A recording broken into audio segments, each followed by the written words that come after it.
Molly, welcome to the show. Hey, thanks for having me. Absolutely. All right, so let's get right into it. I like to get right into things. Tell people a little bit more about who you are, what you do that Sure. don't know you already, and then we can go from there. Well, first off, I decided to do your podcast because your name is Justin Caviar and I love caviar. So I Oh was shit! like, all right, here's a good We got reason high to do it. I don't know standards. this guy, but you seem cool and caviar is delicious. So, anyway, I'm a doctor, I'm an entrepreneur, I'm a writer, I'm a professor at Stanford as of January, Oh, and nice. I do a lot of things. I advise like 20 companies. I'm a busy woman. But yeah, I basically, about 10 years ago decided to run out of mainstream medicine and just like start my own medical practice and start working with startups and develop my own philosophy of medicine. And now I'm trying to transform that into actual mainstream medicine. So it's been an incredible journey over 10 years, but basically, I believe that health should enable people to adapt and self manage in the face of adversity. And right now, as you've maybe noticed, healthcare system doesn't seem to be doing that exactly. In fact, like I think one of the biggest things that's frustrating for me right now is this lack of medical freedom right now that's happening in the country. And one of the things that I've always been a big believer in is that people should be able to manage and monitor their own health and decide Right. what's best for them. And then the healthcare system should be their partner in healing. But healing comes from within. Healing is the thing that you do. And so many people just basically resign their health to their doctors and the system. And as a result, they don't take as much responsibility for their choices. So my philosophy of health really revolves around how do you maintain a proper lifestyle to optimize your energy so that you can create the conditions for a longer health span, which means a Mm, longer period of time where you don't have disease or disability. Um, Really, right now, the healthcare system wants you to be disabled and sick because that means you're going to use the services. right. And that is completely antithetical to the world that I want to create, which is a world where people flourish and don't Mm, need healthcare very often because they're so damn healthy that they're able to handle whatever hits them. So mm. that's my worldview. And I'm writing a book on this topic with the publisher Harper Wave. And it's largely on biohacking for women. But I'm also, teaching this at Stanford and a course called um, living better longer, extending health span for longer lifespan. And I'm working on a psychedelic pharmaceutical company that's creating a novel love drug to commercialize for relationship problems and sexual dysfunction. Wow. Okay. A lot to get into. All right. So m- whoever controls medicine, right? I know there's multiple different facets of medicine, obviously, right? But let's just say in a hypothetical world, the metaverse, whatever, Jupiter, Pluto, on this world, you get the keys to the kingdom. It's like, you know what, Molly, you seem smart. You seem like a likable person. Here's the keys. Go knock this shit out. Yeah. What would you change? What would you implement? What would be the first go to? What would be like your top 10 list of like, okay, this is like top 10 things we need to change this shit right now. Yeah. Well, first of all, I would immediately transform food subsidies. So we are subsidizing the foods that are basically being designed to feed cattle and livestock, corn and soybeans. And Mm, we're not subsidizing fruits and vegetables. And there's absolute abundant evidence that fruits and vegetables enhance health, but yet it's becoming harder and harder to eat healthy in a country that's extremely wealthy, and mm, that's a huge problem. It should be very cheap and very accessible to get access to the highest quality produce. So I would transform food subsidies immediately. I would cut subsidies to corn and soy. I would actually subsidize fruits and vegetables and encourage farmers to adopt these new new strategies for producing large quantities of these foods. And then I would make sure that it's possible for anybody who's impoverished to have access to this stuff. mm. um, I would probably make it possible for people to be educated on how to cook these things on their phone, so basically free access to food education for all.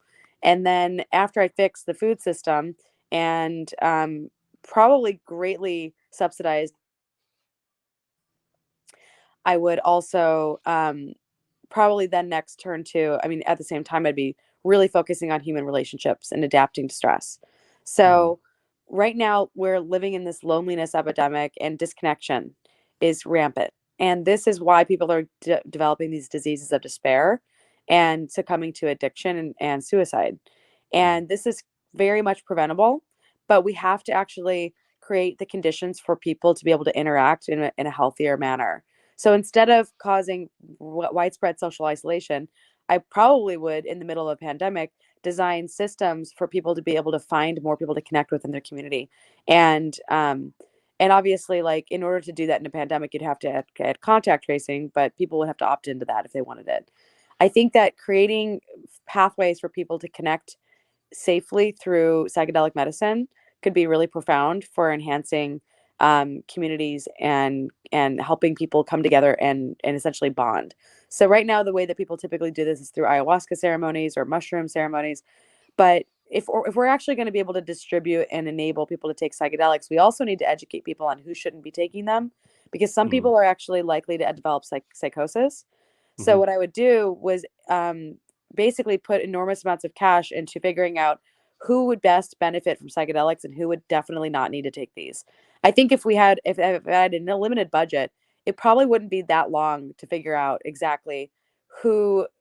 Basically, what I would do is a study on all the people who've had adverse events with psychedelics, run all their genetics, run a massive family history study on all these people, and find out, can you predict people who are going to end up with adverse events. And then if we can basically wean all those people out of that group, I would create massive decriminalization of drugs. So I would essentially um, basically make it possible that people are definitely not criminalized for the drugs that are least likely to harm society. And then if for the drugs that are particularly problematic for society, there would be basically social programs that would enable addicts to get access to pharmaceutical grade drugs so that they wouldn't end up with fentanyl and dying. Right. So I really think that barbaric drug laws contribute to the breakdown of society and also unnecessary incarceration. Mm. I'd also developed some significant sex education programs for childhood. So Mm. I would basically train children on understanding attachment, understanding what it is to have secure attachment, what it means to have insecure attachment. How do you understand your sexuality as a child so that you don't end up um, being abused? Because 1 in 10, apparently the numbers are pretty staggering. It's like literally 1 in 3 girls are abused as children and 1 in 10 boys. And so I think that we have a problem where children don't know what they're saying no to because they're not told about sex. And so people are abusing children and the kids have no idea what's going on. And this damages them. I'm not going to say it damages them, but it definitely causes significant downstream mental health and physical effects on children. Mm. So I think if we're going to like raise a generation of people who have a healthy relationship to drugs, sex, and food, which by the way are like three aspects of life that are completely deranged in America, if we actually healed these three problems and actually created the conditions for healthy human relationships, we wouldn't have the need for modern medicine. We'd actually need very little modern medicine. It would be for Mm. people who get exposed to physical traumas, accidents, and other situations that are unavoidable. So I really just think like looking at the root causes of why society is sick is actually how you heal.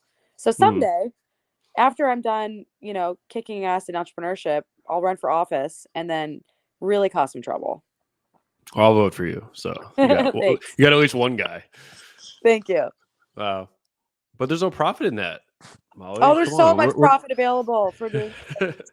First of all, like there's actually a major opportunity to just like educate people properly. There's major Yeah. opportunity to like think about what society would look like if people were flourishing. People would be creating unbelievable innovation in all sorts of areas because their brains would be higher functioning. We'd have a higher IQ. We'd actually be saving so much money economically for the system, so much money that we would be actually in a better position as a country. We wouldn't have nearly as much debt. Yeah. Um, yeah, it's strange, right? Because if you think about like all the other countries, like America's not that bad. No. And if you look at like past history, like medieval times, I Oh, know we're doing great. a lot of people complain, right? I'm the type of person that like you create your world. Yeah. There's no excuses. Like, those type of friends that they call you and there's like, oh, this didn't happen because of XYZ. I'm the type of person that want to go like, listen, bro, like Yeah. I don't want to hear your bullshit stories. Here's my Like, question for you, Justin. What was your okay. parenting like? It was very strict. It was not well. Okay, I guess you'd have to identify like what strict Do you have means. two parents who are loving and married? Yeah, they're Okay. still married. So They're still married. here's the first Yeah, thing I want to wasn't explain to perfect you. though, and we No, did it's grow never up in perfect. It's yeah, we never did grow perfect. up in poor neighborhoods. That's okay. But the Yeah. really important thing I'm trying to point out here is that if you, I guarantee if you ask some of these friends that make excuses constantly, Hmm. ask them about their upbringing, ask them about how they were raised, ask them if they had strong parent figures who provided them with role models. You grew up in a strict upbringing where you had two parents that were still together. You actually probably have a secure attachment style. And that peppers the Yeah. entire rest of your life Well, on the how first you relate five. to other people. I don't know how. Tell me if this makes a difference or not. It could not make a difference at all. Well, my parents, they got together, then had me, then they fought, and then they're like, "We're out of here." They separated until I was 6, and then they got Mhm. back together when I was 6. Moved down from New York to Florida, and haven't Wow. left. Yeah. Well, first of all, that's definitely got to cause some trauma, of course. However, the fact that they got back together was probably really helpful. Yeah. The thing is that I believe, like you, that life is about extreme ownership, right? Like that Hmm. great book by Jocko Willenick. Yep. I think Jocko. Yeah. anybody can become resilient. Anybody can change the course of their existence. Plenty of people have done enormous accomplishments and had terrible upbringings. It Hmm. really is a decision you have to make for yourself, but it's not going to be easy. In fact, it's going to be a lot harder for kids that didn't have secure parenting. It just changes the way that you relate to yourself in the world.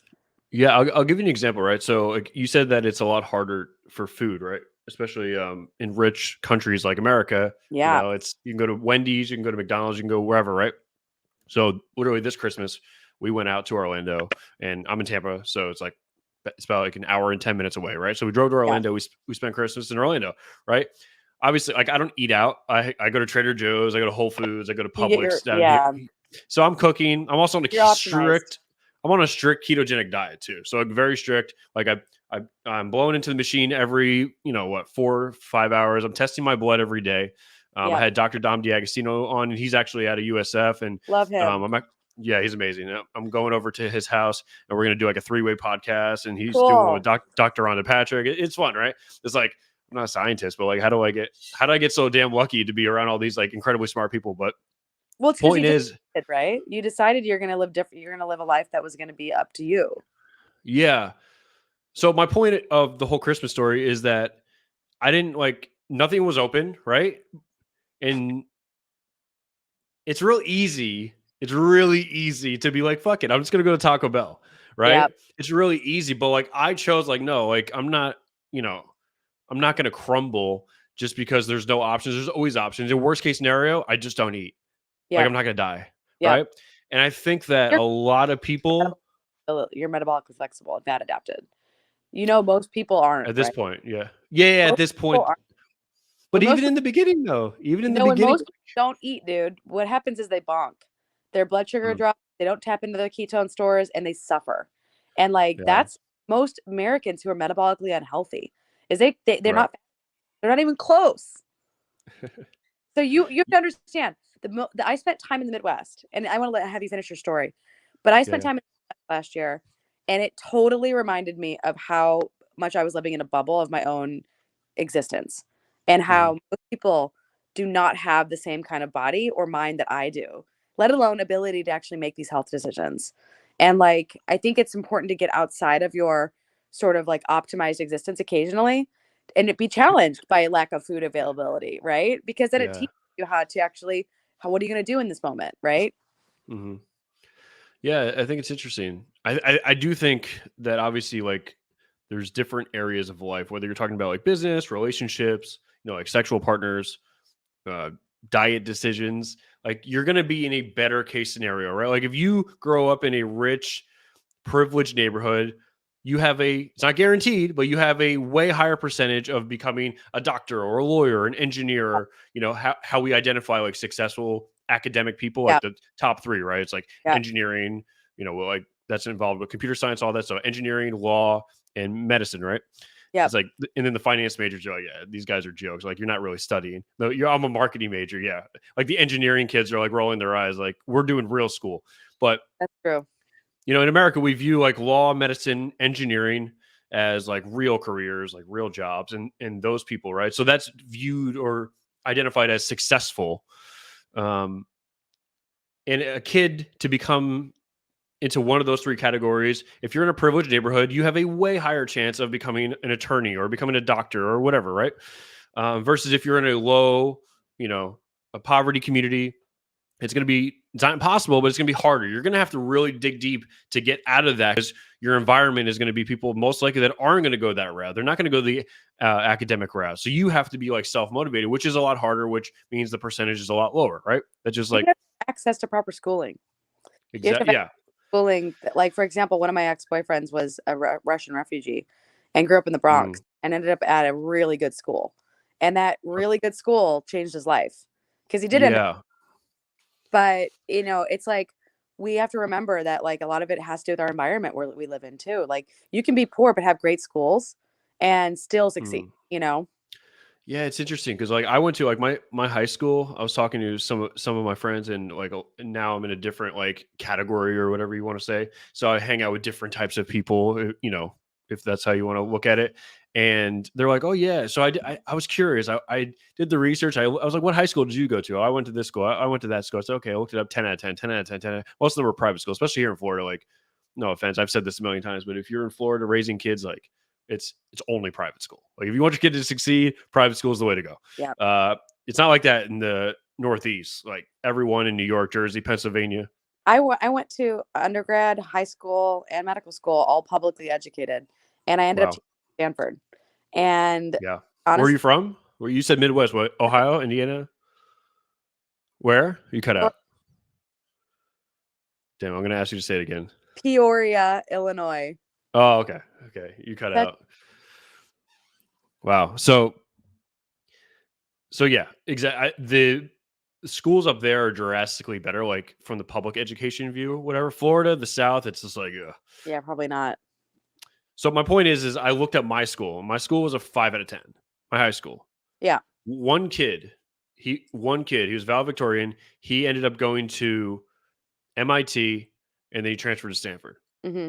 Nobody went to Ivy League, and then I guess you could consider like MIT and Stanford Ivy League level, even though it's not in the Ivy League, it's Ivy League level. And he was the only one that went. Yep. So I was like, okay, cool. So, and then I asked some of my ex girlfriends, and I was like, okay, so you're from Chicago, and it was like, how many kids went to Ivy League? You're probably like 30 something. I was Yeah. like, interesting. Well, okay, what's your school's name? Okay, 10 out of 10. Okay, wow. So yes, your environment does like it is conducive to your decision making for sure. I believe, right? Competition, right? If you got a bunch of kids gunning for the Yeah, country, you're gonna have more of an environment of like, oh yeah, that's possible, and I yeah, can too, right? exactly. But my point of the whole thing is that yes, it is harder. You have a lower percentage. You have a higher percentage. This person has easier time to get in. This person is a way harder to get time. But the point is you can do it. And I noticed when I was in Orlando, like being on a keto diet, I could easily just take the easy way out. I think a lot of people, because life has been pretty easy, like relatively easy. A lot of people they're not used to like pushing back the wall, right? Like if you talk to a sales guy, they're like, I don't. The conversation doesn't start until the guy or girl gives me 5 no's. Mm-hmm. Once you give me 5 no's, now we're talking. Mm-hmm. But most people they give up after one, maybe two, right? It's like if a guy goes talks to a girl at a bar and the girl's kind of not feeling him, he's gonna be like, okay, I'm gonna walk away, right? But I've seen so many guys that are like, no, I don't care about my ego. I'm gonna keep going. And then guess what? They end up dating that girl because they didn't Yep. give up, right? Yep. Obviously, there's a level to like being a creep, right? But assuming you're not being a creep, the guys that don't give up win. The girls that don't give up win, right? But it's like you have to be able to take that. You have to have like rhino thick skin. And being out in Orlando, I was like, oh, I could go to Taco Bell. Wendy's is open. McDonald's is open. It's just food pleasure. Like, I don't need it. It's not good for my brain. It's going to cause inflammation. And that's kind of how I think. Then that hinders me from actually doing bad stuff. So I was like, no. And nothing was open. So I didn't eat. I fasted all night. And I woke up and I felt fine. You know what? This is a great example of something that I think a lot of people don't totally understand, which is when you learn metabolic health principles, you start becoming kind of like a superhuman. You start being Mm. like actually living in accordance with your genetics, which by the way are designed to enable you to be able to fast, especially if you're a dude. It's actually even easier to fast if you're a guy than a woman.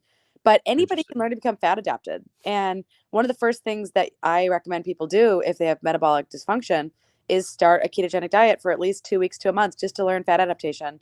And Yeah. then start experimenting with a little bit of intermittent fasting. Now, women have to be a little bit more careful with the amount of metabolic stressors that they put under they put their body under, just because we're more sensitive to the effects of multiple stress. And so, Mm. when like I definitely went into the whole, oh, I can do whatever a guy can do because this a guy I was dating told me I could. And then Shout out to that guy. I actually ended the funny thing is he was true, but he was right, but he was wrong. Because it turns out that like too much fasting and too much ketosis actually ended up causing problems with my metabolism. And what I learned was that women, when they're under too many metabolic stressors and life stressors combined, what it does is that their body says, "Oh, there's not going to be enough food available for the babies that intending to have or feed. So I'm going to turn down the metabolic rate of this person because that would help them survive." And so if Mm. you give a woman's body too much metabolic stress, she'll end up with hypothyroidism. She'll end up with problems with hormone dysfunction. And that is actually a result of these are adaptations. These are actually the body trying to protect you from from famine. And Mm. so men during it, like a famine would have, their job would have been in the primitive, in the savannah. You guys would have gone out and found food for the tribe. Women would have been like keeping the babies alive, right? Mm. And so we have different effects of significant stressors. So as a result, I don't do nearly as much fasting as I used to. I'll probably end up fasting more when I hit menopause later, but because I'm young and fertile, it's actually important that, especially any women listening to this, women have to be extra careful with how they dose their metabolic stressors, because hormesis is good to a Mm. point, right? Like hormesis is great until you have a stress cup overflowing with too much stress. Mm. So I'm just such a this is why I'm writing this book right now, because I was, such a hardcore early biohacker woman, and I was doing everything guys were doing and I was not getting the same results. And I was like, Mm. huh, wonder why. And then I did all my this homework. Oh yeah, it turns out that I'm not actually the same as a dude. I'm actually not a dude. Like, damn, I didn't realize. Turns Uh, out. Uh, turns out I'm actually not a dude. Good thing but for your ex no. boyfriend. Yeah. Yeah, it's interesting. I definitely think people should be getting tested, and in medicine, I've talked to enough people to know that everything affects everyone differently. So, Yeah. for me, ketogenic diet works good. I've gotten pretty lean. Cognitive function is, I mean, I've never done psychedelics, so maybe I'm not 10 out of 10. Maybe I'm 9 out of 10. But after I talk to you, who knows? But I feel like cognitive, I'm high, body, feel great, strong, lean, Yeah. and that wasn't the I, case eating carbs. most guys do really well with ketosis. And the ones that don't tend to do well are the ones that are like bodybuilding and Yeah. basically Yeah. lots of stress. And typically it's also combined with life stress. Like I actually have seen men develop metabolic disturbances from too much ketosis, but the amount of stress that they were under was it just broke the camel's back. So it's Mm. really about balancing the life stress you have with the hormetic stressors that you implement to actually create a healthier body. So like now what I do is I'll do like cyclical ketosis, where I'll drop into ketosis a few days and then drop back out of it. Right. And I find that works better for me than consistent ketosis. Interesting. Do you think you could do consistent ketosis, like as long as you're not like straight starving yourself? You're eating tons of fats, healthy fats, you know. So I'm one of those unfortunate ApoE4s. So Mm. because ketosis is usually high in saturated fat, I will put on my LDL will just skyrocket.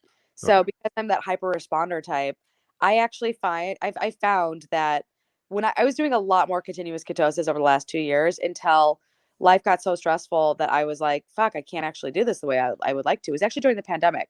About a Mm. year ago, November last year, I was noticing that I was like not getting the same results from ketosis that I would have expected. And Mm. also waking up with like really bad headaches. And so I put a glucose monitor on, and I realized that my blood sugar was so low in the morning that like I was not, I mean, my ketones were high, but my blood sugar was so low that my brain was just like not having it. And so I started reintroducing carbs and I started feeling a lot better. And then Interesting. I realized that really my bigger issue was I had HPA axis dysfunction from burnout. And I was like really close to burning out completely. And I basically was like overworking myself, doing way too many things at the same time. And as a result, I, had low cortisol. And so low cortisol is not the best state to be mixing with metabolic stress like ketosis. So Right. I really had to heal my HPA axis and reintroduce carbs and actually take a little bit of Cortef in order to actually get my hormones back online. And I think most people just don't totally understand the interrelationship between blood sugar and cortisol. So it really is one of those things where if your cortisol is really high, you're going to be more likely to have high blood sugar. If your cortisol is really low, you're going to have more likely to have low blood sugar. You really want your cortisol just right, but that requires you having a healthy, balanced life with very little stress, which most people did not have last year during a pandemic. So, Yeah, yeah, so yeah. That's true. So yeah, you do think that, assuming you have the right genetics, you can do a ketogenic diet yeah. consistent forever. I have found that my blood fats and my blood sugar drift into the normal range when I'm not in continuous ketosis. When I'm in continuous ketosis, I get really high LDL and I get really high um I get really high LDL and total cholesterol and LDL particles.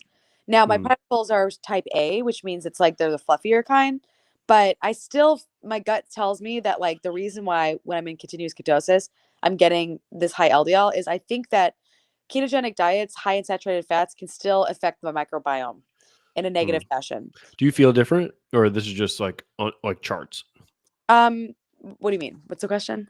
Like, do you actually feel a difference, Oh, or no? when I'm in ketosis, I feel like I'm invincible, but I didn't feel that way when I was low cortisol. I Got it. felt my urine smelled like ammonia and my kidneys hurt, and I was like Interesting. helping me right now. And Yeah. so I started reintroducing carbohydrates, and like immediately I realized, oh, I like figured this thing out that I just hadn't understood, which is carbohydrates are a safety signal. They're an environmental signal that there's abundance. And there was enough unsafety signals during a pandemic that my body was starting to wear down. And so as a result, I had to start reintroducing carbohydrates. And as a result, I also started performing better in the gym. So, Mm, glycogen is really important for heavy lifting. And when you're in ketosis, you're lifting off of triglycerides, right? So yep. you're never going to get the same kind of physical, in my opinion, I don't think you're going to get the same kind of physical performance from a diet that's devoid of carbohydrates. No, no, You have more power. no. Yeah, yeah. It's weird. I've tried because I obviously like I work out a bit, and I've noticed that I've tried both. Right. I've taken like super high carbs. I've had no carbs, Yep. and yeah, you're not as full. I think my body. I've been fasting for so long that I think my body's kind of knows like what's up. So I'm actually not that much weaker with no carbs versus Yeah. carbs. Yeah. I think I get less of a pump, so I don't look as good. Yep. But I really don't care about that. And also, I'm not like a Olympic athlete, so I don't really care about my numbers. Yep. I'm just there to to look good, but and be healthy. And then I do, like an hour of cardio walking after working out, and that's Yeah. for the brain, cardiovascular, and to obviously like lose weight in a depleted state. Um, so I think if you're like a power lifter or you're an athlete, you have to take carbohydrates and you need glucose. But I Yeah. mean, for me, I'm not going to join the Olympics anytime soon, and I really don't care about my numbers, like how much you bench, bro. So for me, like performance really doesn't even matter. For me, it's mostly like health. Like the brain is the most important thing to me. Yeah. Then overall health.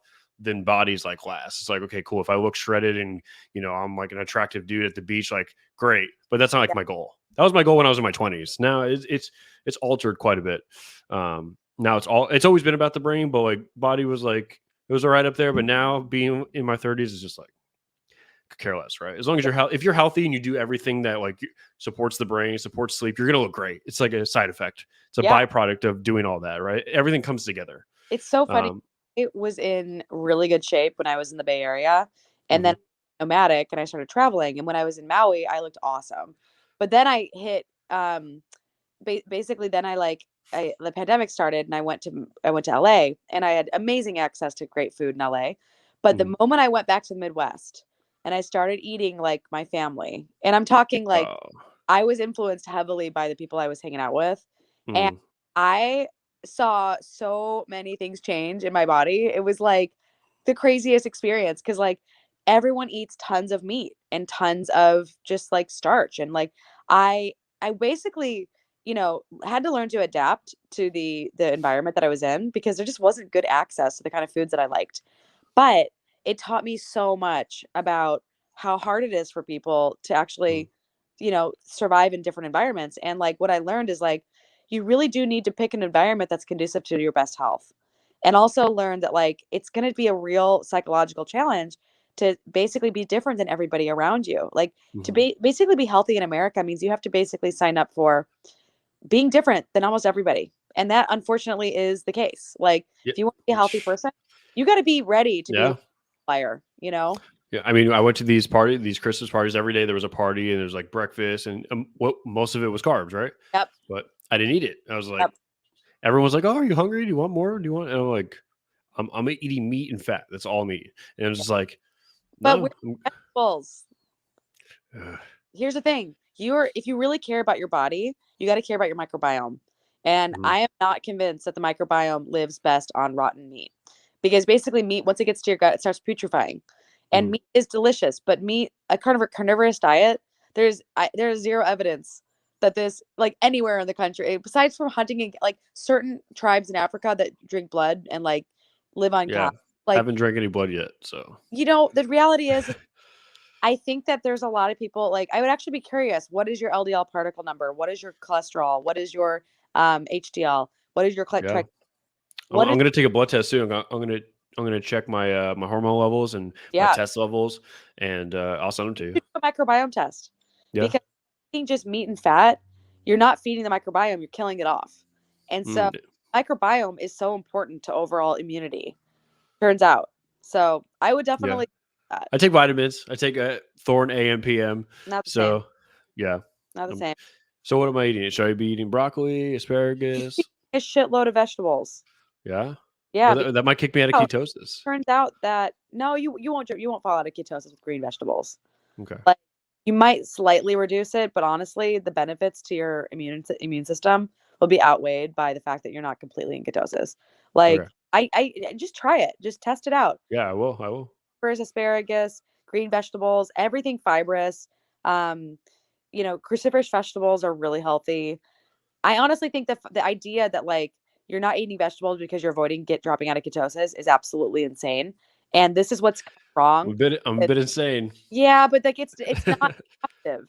It's not Yeah. adaptive at all. Like the evidence suggests that the most important thing you need for longevity is a strong immune system because Mm, it's basically what kills you when you get old is your immune system failing and you ending up with cancer or immune system failing you ending up with an infection if you don't fall and die from a broken right. bone. So Right. the thing is like I have done major research on all of this and like I'm actually interested in getting a stool transplant because I have had more antibiotic exposure than all of my sisters, and I'm the only one in my family who has autoimmunity.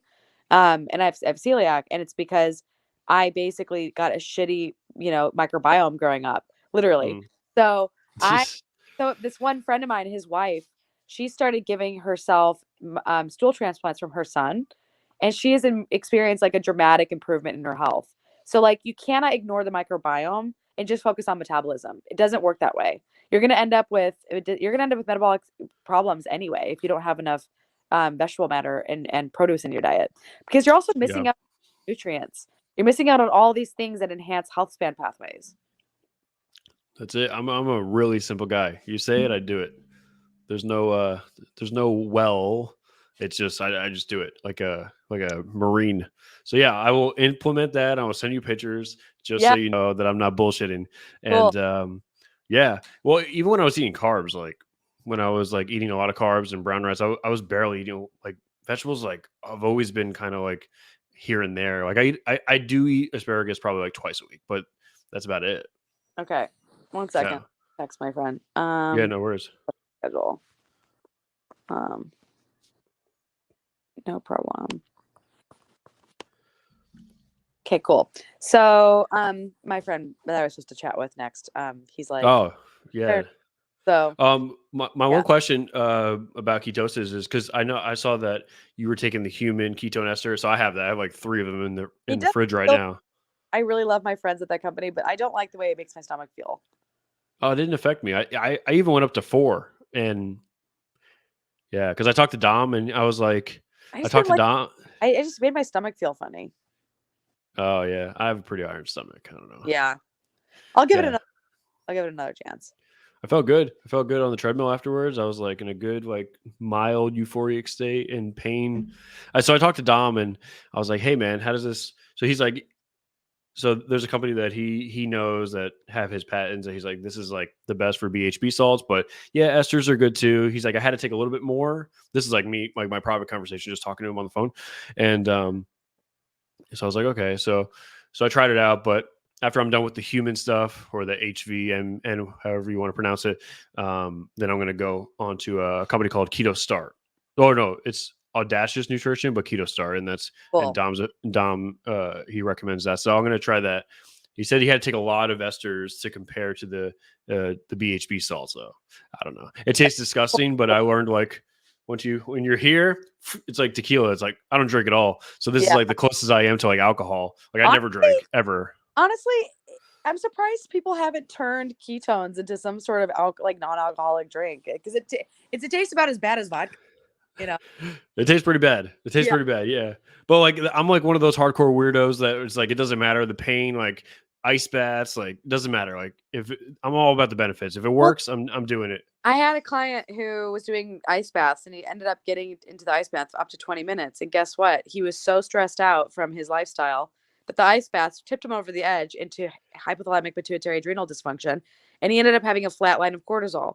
So there Damn. is a better there is like a you gotta really listen to your body because Yeah. right now you're young and you're invincible. But this is not going to be the case forever. So you Yeah. actually have to be like aware of the importance of balancing these stressors and recovery. Because Yep. like more is not always better, Like, Yeah. For type A like extremists like me, that's like, hey, that you was me, know, by the way. And then I fucked up my body. And then I like messed things up by trying to do everything that dudes were doing. And I was like as yeah. I have efficient no injuries either. as It's possible. Yeah, it's strange. No injuries either. Like a lot of my friends, like in their 20s, and we were lifting heavy too. Like we're deadlifting Yeah. like 700 pounds, no injuries, anything. And I yeah, don't I don't know. have any injuries either, which is cool. But Yeah, you but know, my dad is also like almost 60, never gets sick, has more energy than anyone I know. He has more great. energy than me. Yeah, so it's just like, and he's not on any like HRT or TRT, no hormone replacement. I even asked him, I was like, hey, bro, do you still like you still get it up? Or he's like, yeah, easy. And I'm like, damn. So his Yeah. stuff is good. Does he exercise? Yeah. Yeah, I mean, he used to be like an amateur bodybuilder without the drugs. So here's the thing. Exercise literally reverses every single hallmark of aging. There's Mm. no other drug in the world that can do what exercise can do for aging. So Even like, the telomere lengthening, oh yeah, fuck that shit. Molly. Let's see, like, yeah, sorry. There's like supplements that people take for lengthening telomeres. Like Yeah. that doesn't even compare to the effects of exercise. What Like type of exercise? Like deadlifting meathead stuff, or are we doing cardio? best thing that you can do is a variety. So No. yoga and weightlifting and non-exercise activity thermogenesis and Okay. cardio. Like there's all these people who are like, "Oh, cardio is all you need." Bullshit. You need muscles. You need weightlifting to Yeah. build bones and to build muscles. You need cardio to make a strong heart. You need yoga to have strong and limber connective tissue, right? Hmm. You need Yep. pliable muscles. And so you can't get all these things from just doing one thing. Now, Hmm. the closest thing to like weightlifting and like I'd say Ashtanga yoga is a pretty good way to do weightlifting if you don't have a gym because it requires like it's a lot of body you're lifting your own body weight on your body. But I'm a big believer that like you can't really do better than like the traditional weightlifting is one of the best things for the body.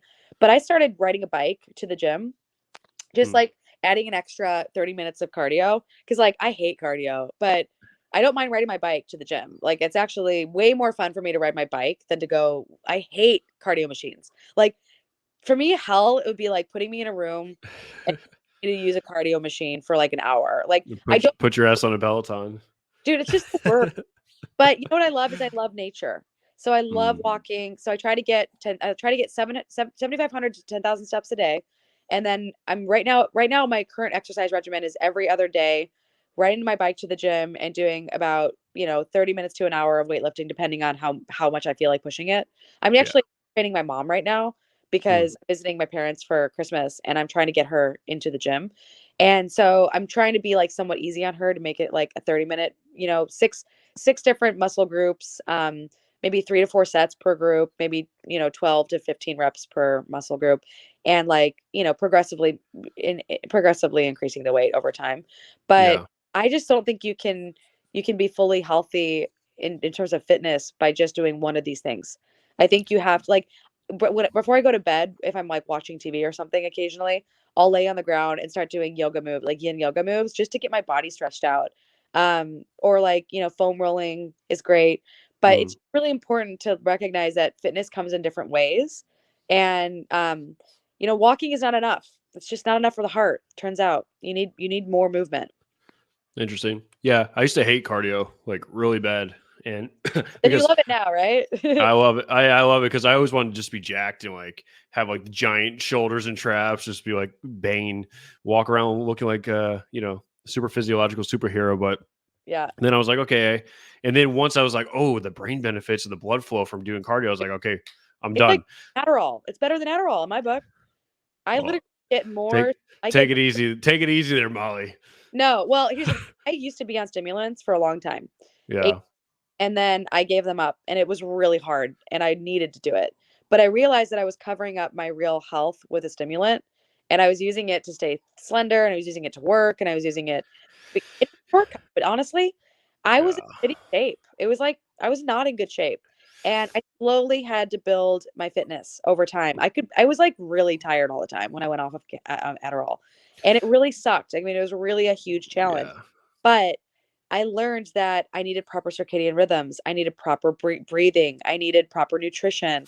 I needed Mhm. to exercise. I needed to move my body more. I needed to live in a different environment. Like all these things had to change for my brain to start working like it should.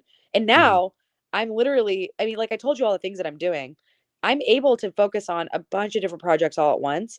And my capacity has literally gone up as my capacitance has gone up. And the way I describe health is all about capacitance. It's all Yeah. about how do you harness energy from your environment and charge your mitochondria as batteries and capacitors. So this is like the mitochondrial theory of aging. It's like if you the people who harness energy the most efficiently are going to live the longest.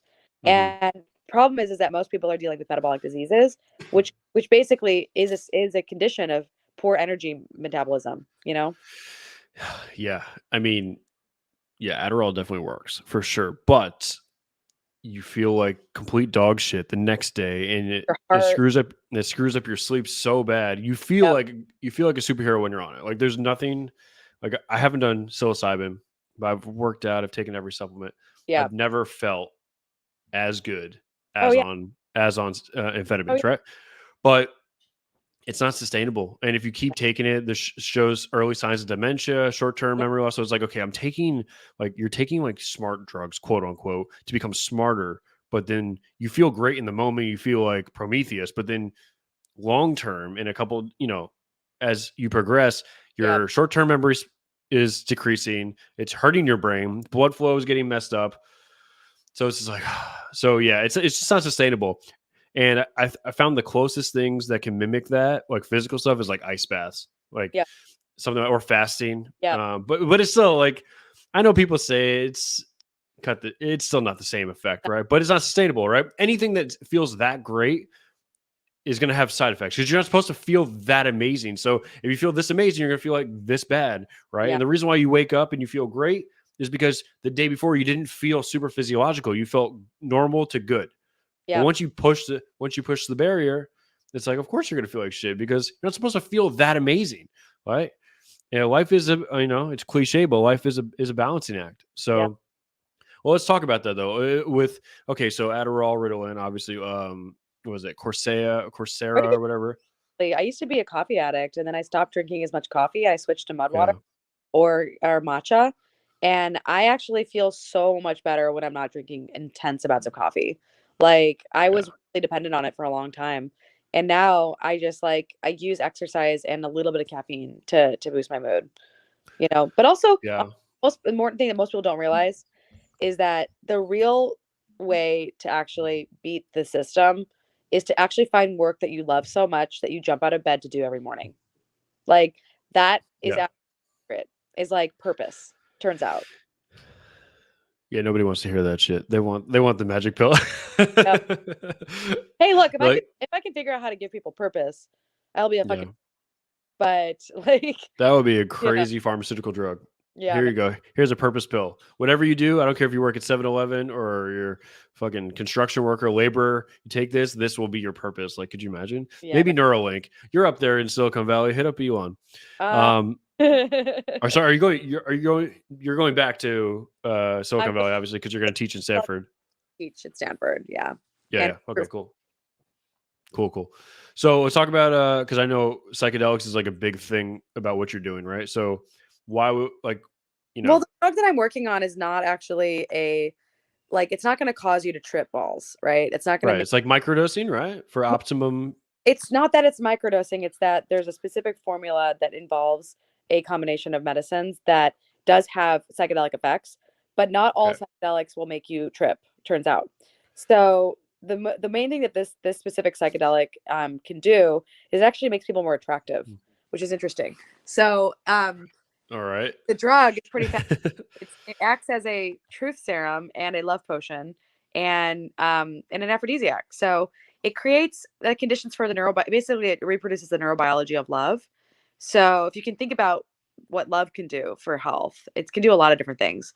But the things that I'm particularly interested in um, are human relationships, right? And so we figured out how to live about 50 years longer in the last 100 years, but we haven't figured out how to love longer. And so Mm, right now our marriages are lasting like 8 years and then people are getting divorced, right? And even if they're not getting divorced, there's a lot of unhappy, what are called gray marriages, where people are just not connected. And turns out that like 60% of marriages end and they're not conflict. There's no conflict and there's no anger. It's just there's no passion. And so what this drug can do is I believe it can reignite passion between people and reestablish that early romantic love phase or limerence. mm, And I also think it can be used for healing trauma because it feels kind of similar to MDMA, but it's a bit more clarity of mind. mm, And so MDMA is a phenomenal drug, but can have some major downstream effects. Like some people, mm. not everybody, but some people have depression the week after they take it. This drug has an afterglow for a week. So you actually feel better the week after you take it than worse, which is pretty cool. Interesting. So I want to use it for drug assisted therapy to help people heal relationship problems and heal sexual trauma and help heal sexual dysfunction as a result of both of these problems. Gotcha. And then, like, how would somebody have access to this? Like, obviously, people are going to be like, "Okay, is this illegal? Can I go to CVS? Do I have to get a physician to write a prescription?" It's You know, probably um most likely just because of the fact that it's a working love potion and we don't want people abusing this stuff. Um, yeah, so that's amazing. yeah. So, okay, so for cognitive function, because a lot of people, the biohackers, they listen to the show and they want to hear like, okay, like cool story, Justin, but like, what's like, what should I do? Just tell me what to do. Kind of like you with me with vegetables, right? So Yeah. if you want to be without taking Adderall, if you want to be 10 out of 10, feel amazing, feel super physiological, but in a sustainable way, what would Molly recommend? Whether it's microdosing psilocybin or taking specific nootropics or having just a ketogenic diet, what would be the ideal? It's okay, nobody saw that, it's audio. Sorry. What would be the ideal like go-to's, right? Diet, you don't have to get into like what to eat, but like how to eat, and then kind of like icing on the cake, like nootropics or Sure. like IV injection, IV or injectable stuff. Like I took NAD today. Not as into IVs as most people are. They make me feel nauseous. So I'm just like anything that makes me sick, it's like nah. Right. But if I want to be Bradley Cooper, if I want to be Eddie Mora in Limitless, but I don't want to like abuse like amphetamines, what am I taking? Okay, so I have a bunch of different things. The first thing Okay. is you gotta cover the most important bases, which is if you have brain fog, you have inflammation. Mm, So you got to get to the root of your inflammation. It could be your diet, it could be your gut health. Getting a stool study done and making sure that you don't have dysbiosis or SIBO is actually a really important first step. Making sure you don't have any food intolerances. I do this test called Allergics by Genova Diagnostics, just making sure you don't have any food intolerances. When I gave up gluten I massively improved my brain function. Mm. Getting off of the sugar roller coaster, really helpful. A lot of people are just like constantly on this roller coaster of high blood sugar. And so that's causing this very erratic blood sugar glycemic curve. And so they're going up, they're falling down. They're going up, they're hungry, they're, you know, they're they're they're like super energized and they're super hungry. That Yeah. glycemic roller coaster, you can totally hack by just putting a glucose monitor on and just like watching what you eat and starting lowering your carbs. I'm totally in the low carb bandwagon. Like I'm never going to be the kind of body that's just going to thrive on a vegan diet. It just doesn't work for me. But what does work for me is a more ancestral paleo diet that involves lots of vegetables, meats, nuts and seeds, berries. I do eat a little bit of fruit, but I really time it around my exercise. Like today, I had a cheat or I ate like half a cookie that I knew. How dare you, Molly? Well, the last time I ate cookies, it spiked my blood sugar, and I was like, Mm. okay, next time I eat this cookie, I'm gonna eat half of it, and I'm gonna go on a bike ride, and I did. Mm. It did. There was no spike. So, like, I've been hacking my blood sugar since since 2014. So I really think that blood sugar mastery is like fundamental to a healthy brain function. Now, micronutrients are also really important. So you can get a test by this company called Mm. Genova Diagnostics, and you can find out if you have any micronutrient deficiencies and you can supplement with anything that you're missing. So a lot of people are just flying blind with their supplement regimen. You don't have Mm. to be blind. You can totally test. There's also hair minerals testing, which I love for minerals and metals. Minerals are so like underappreciated and so important to health. And vitamins are important, but minerals are also important. So one of the best ways to test for minerals is your hair minerals test. Um, and then if after you've covered those bases, I'd say like really meditation is like fundamental to Mm. well-being. And I think a lot of people just don't realize that like learning to meditate is literally a superpower. It trains focus, it trains equanimity, it trains stoic mindset, it trains the ability to handle uncertainty, it trains the ability to handle whatever comes up physically. I really believe in meditation. I just am such a believer. Mhm. I also think that there's a good supplement my friends start. I helped kind of spirit like I helped my friend's company take off called Wizard Sciences, and he has this thing called what is it called? It's like a neural nectar or something, and it's a specific type of lipofullerene supplement that's based in either olive oil or caprylic acid.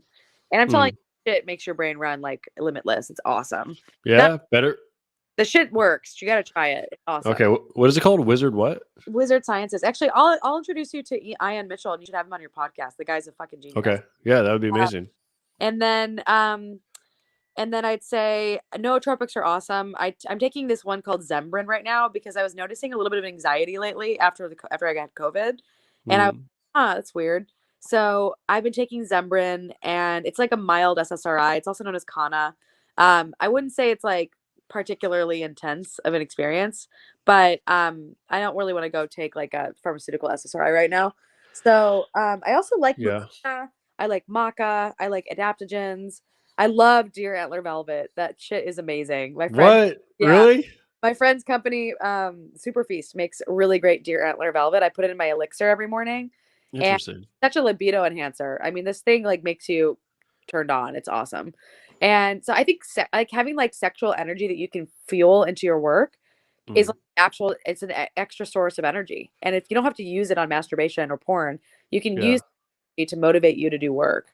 But So what if yeah, I mean, I know some guys that they're like, yeah, they need they need a pill to be less horny yeah, yeah, exactly. because they can't focus. They got to go to the bathroom every 15 minutes. You If know, you gave there are guys that need to learn to sit with that and learn to meditate. Like meditation just teaches you how to sit. yeah. Tantra, learning tantra. Like anybody can learn these practices of transmuting sexual energy into other forms of energy. But Yeah, not, yeah. Well, it's kind of like what we talked about earlier, right, Molly? It's you know, it's a process. Anything that's sustainable and good for you, it's not going to happen overnight, right? People love taking Adderall, and people love taking what's the other one? Vyvanse. yeah, You know why? Because you could be a fat slob, completely unhealthy, nothing matters, and then you take that and you feel like Bradley Cooper, right? So it's like there's no work. lose weight and like Yeah, yeah. and the But there's moment no you work. You start just to eat again. Yeah, but you just feel amazing. Some people, it makes them extreme, their libido through the roof, right?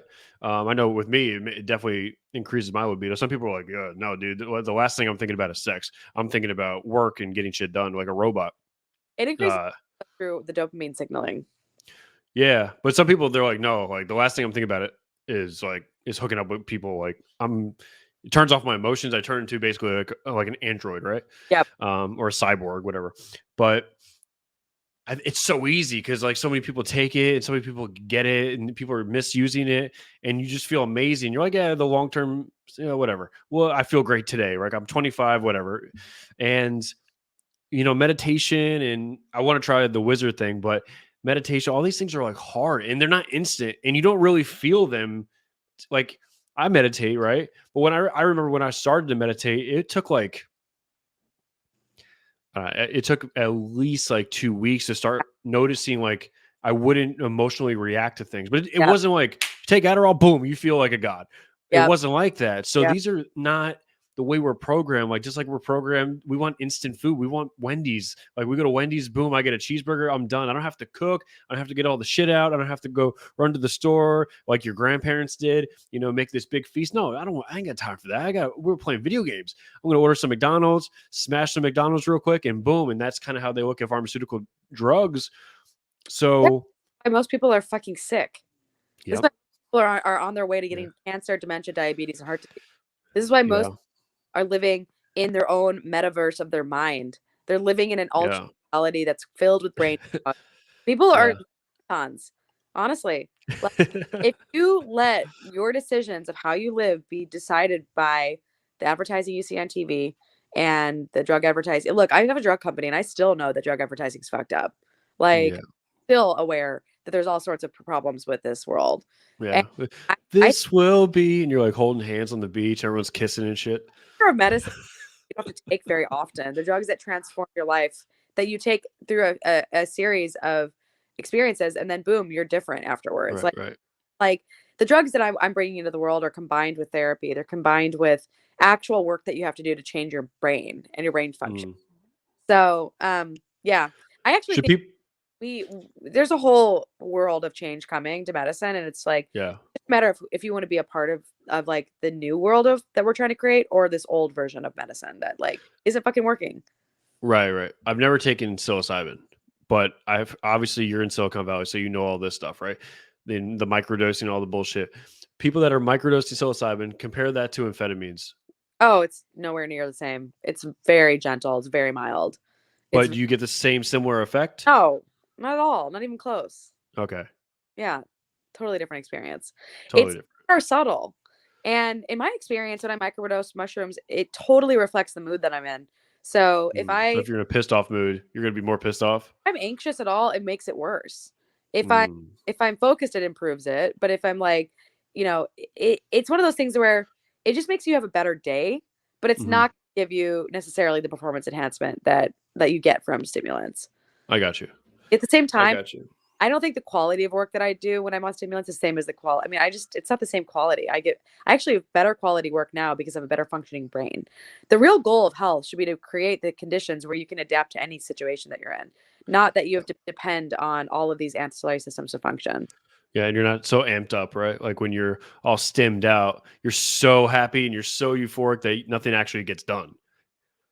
Sometimes you got to kind of like be more calm, which is the opposite of what people like preach. You got to be a little bit more calm, more zen, and I guess you could say clear. Yep. And that's when you start getting shit done.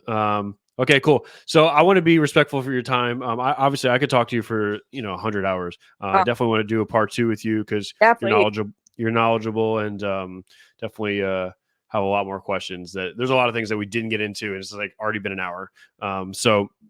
Cool. Anything you want to tell people that have been listening that would make the 80-20? Like, what's 80% besides good diet and all the other bullshit that people preach? Like, what's like the secret Sleep, sauce from Molly? sleep, sleep, sleep, sleep, sleep.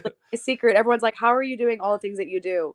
And I go, "They're like, you must not sleep." And I'm like, "No, I fucking love sleep. Sleep is like my number one thing that I do Yeah. not fuck with.